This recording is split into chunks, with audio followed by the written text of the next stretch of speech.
It's time.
I've been holding on to those wither skeleton skulls for quite a while now, but I waited until today to finally take on the wither because honestly, I have no idea where I want to put a beacon. But as we continue the task of transforming this village, I know that the perfect location will eventually reveal itself. In the last episode, we focused on creating shelters for all of our farm animals, in part because I needed a new home for the cows that were living on someone's theoretical back porch. So with them out of the way, we're going to focus on bringing each villager house new life. One thing that I struggle with in Minecraft is building small. I like tall ceilings, spacious walkways, and wide stairwells. So before starting this project, I considered what the best approach would be, and instinctively, I'd like to just tear each home down and start from scratch, building at whatever scale I'm comfortable with, but I've decided to embrace the challenge and try my best to match the existing scale of each house. And I know it will be good practice, and I'll learn new building and decorating techniques I've never had to use before because I've never built at this scale before. The first house we'll be starting with is this one right off the main path near the water. Now we are going in with a raised tough brick foundation, and the house was originally 5 blocks wide by 5 blocks deep, but I found that the minimum I really like to work with is 5 by 7. So we are making this 2 blocks deeper, but that just helps get a more functional interior and a better roof shape as a whole. The original block palette included oak, so we will be keeping the oak but just stripping it to tie it in with the train station and the villager breeder. And the original build also had the door going out to the back towards the water, which I thought was weird, so we were moving the door back to the front. To break up the front elevation, we are adding an awning over the entry door using walls, fences, and campfires. We are using tough bricks to outline the roof, and then on the innermost portion we are using cut copper. Both of these materials were chosen to again tie in with the train station and the villager breeder that is pretty close by. As I add in these last details, I do want to mention that all of these houses will have completed interiors, so stick around for the end tour to see them in their full glory. Next, we will be making our way up the stairs to work on the white terracotta house at the top of the hill.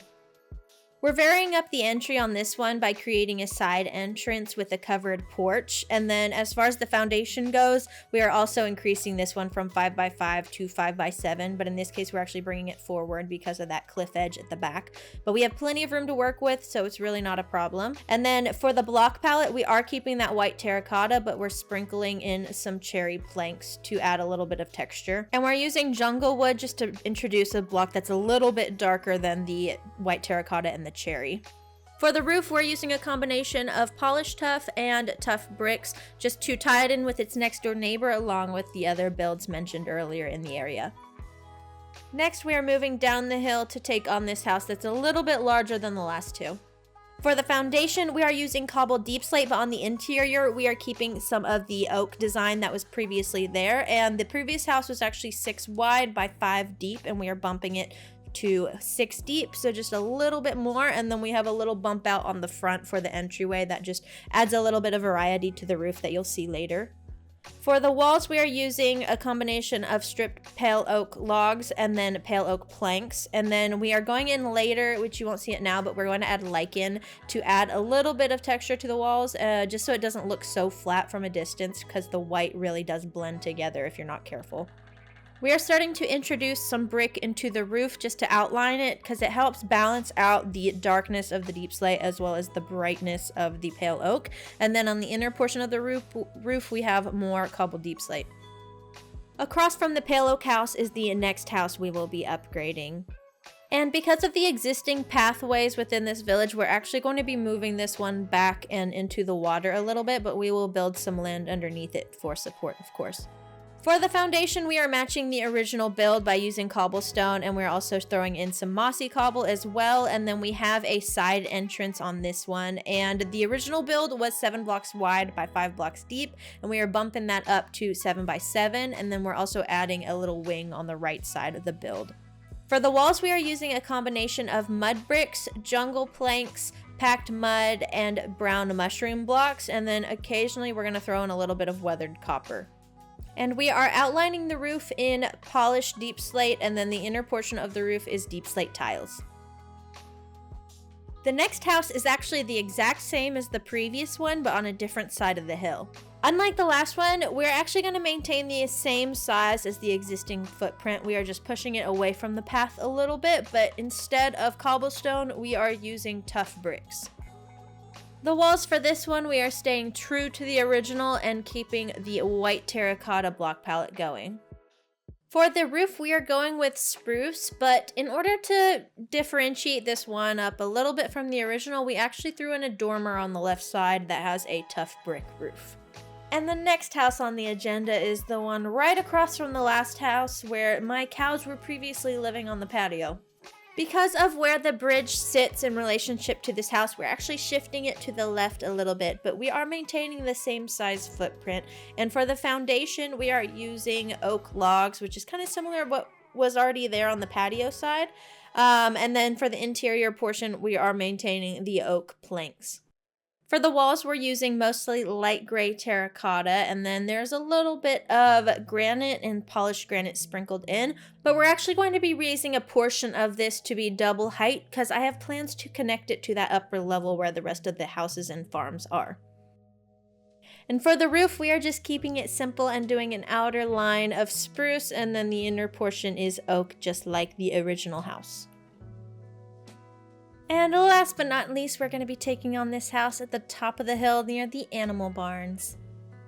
This is one of the only houses where the foundation is not raised, so we have an inset oak flooring that we pulled from the original house, but as far as the foundation, it's actually the same as the walls, which includes stone, stone bricks, mossy cobble, an andesite, and then an occasional cracked stone brick near the chimney. And then for the additional details, we have some spruce and some mangrove thrown in here and there. And for this roof, we are using a brick outline, and then we have a cobbled deep slate on the inner portion of the roof. All of the houses are done, so let's go ahead and take a quick tour through all the interiors, starting at the beginning. So we've got the oak and copper house, and once you enter, we've got a little kitchen workstation, table and chairs, fireplace, and then there's a ladder upstairs with a small bedroom area with a desk and just we wanted to bring some color in here, and I really like this painting we threw in. It's got a little bit of that color from the copper. So we've got that thrown in up here, and I feel like this is a really cozy interior, and I'm liking how it's turning out. Now you'll notice a lot of these interiors have the same components, but they're just in different arrangements because we wanted to try our hand at different layouts, just to get a little bit of practice. So same thing in here, we've got the little workstation kitchen and the fireplace across, but for this one we've got a big window that faces towards the train station. I really like that view, so I wanted to emphasize it. And then over here we've got a little table and chair, some storage, and then going up again we've got the bedroom with just a different layout, but similar components once again. And then once we head out and back towards this way, we'll head into the pale oak house. And this might be one of my favorite interiors just because of the colors. I really like the pale oak with the copper and then the warm tones of the wood. And we had a little bit more space to work with. So we've got the kitchen utility area over here, and then there's some space before we have some seating and then the fireplace. And then upstairs, we've got just another small bedroom up here with some storage. And then I started to use a lot of these cabinets that are made up of beehives, item frames, iron trap doors in the item frames, and then signs on top. And I really like how these look in these interiors, so you'll start to see those a lot more often. But yeah, that's a cute little way to make a cabinet that has little handles, but not necessarily true storage like a barrel would be. Now in the mud brick house, we've got some more mangrove going in here, and then we've got the little kitchen and utility area over here near these windows. Table and chairs over this way, fireplace there, and then the ladder up is right here. And we had a little bit more room in this upstairs, so we've got a double bed, and then we also got a jukebox and an armor stand, and then this we're treating as like a storage area with more of those beehive cabinets. And I wanted to put a disc in this item frame, but I found out I don't actually have any discs, so I'm gonna have to keep an eye out for one of those. I'm surprised I haven't found one at all in the 1,000 days that I've been playing on this world, but once we do get one, I'm sure there'll be some cat, or like, what is it, C413, we'll throw that in that item frame. Now heading this way into the white terracotta house, we've got pretty simple interior. We've got a sectional sofa around the fireplace this way, kitchen utility on this wall, and then upstairs we've got the bed and the table and almost like a desk right here, and then the beehive cabinet. And I don't know why, for some reason it won't let me sleep on this bed. I had some lichen here and I broke it hoping that would let me sleep there, but for some reason this one, it just says it is obstructed. Even if I break that carpet, it won't let me sleep. I don't know what's up with that. Then across from the white terracotta house, we have the house I've been calling the double decker. So we go in at the entry over here, and we have the table and chairs, which this is actually where it was placed in the original house, so I just kept that and then changed it out for spruce instead of oak. Then over here is kitchen utility, and this one has a loft. And then over here we have some chairs with the smoker, which the smoker was also in the original house. I just relocated it. Then back this way is the patio with a little bed, and then we just have a mini garden over this way, and this one's covered. And then up the stairs we've got the bedroom, so another beehive cabinet, and then a double bed in this one, and then the loft down below. And then in the uppermost portion we got a little library with an office, so little desk right here, and then just floor to ceiling bookshelves going on over here. So quite tight, but we're making use of every bit of this space, which is something that has been a fun challenge during this. And then this one actually has this balcony that connects to this upper layer that I created, and then this is the last house. So we rearranged this floor plan a little bit, but overall I like how it turned out. Once you come in, we've got table and chairs this way, and then kitchen and utility on this back wall. And then over here we've got the fireplace with the sectional sofa, and then there's a door back here which I eventually want to make a garden. And then once we go in up here, we can go upstairs, and then this one also has a lofted bedroom with an armor stand and just some bookshelves and storage, and then plenty of picture frames just to bring in that that extra color that you need in these little small spaces that have weird like roof materials popping in on the interior. We try to use picture frames and just paintings to cover that up as best as we could. That is going to do it for this episode. I had so much fun making these little houses. It was a nice little challenge, and I feel like I learned a lot about building interiors and exteriors whenever they have these small components that I have to work with. And I'm excited to see how that reflects in the builds in the future. But I will say, if you've noticed that there are some moments that need a little bit of attention to help connect between build to build, I am completely aware, and we are going to be tackling that here shortly. I have big plans for this village, and there's a lot of things that I want to get added here. So if you have any interest in seeing that done, please consider subscribing, like the video, comment what you would like to see added to this village, because we're going to be working on that as soon as possible and getting this all connected and perfectly blended from build to build. So let me know your thoughts, and that being said, I hope you have a great rest of your morning, day, or night, whatever it is for you, and I will see you next time. Bye-bye.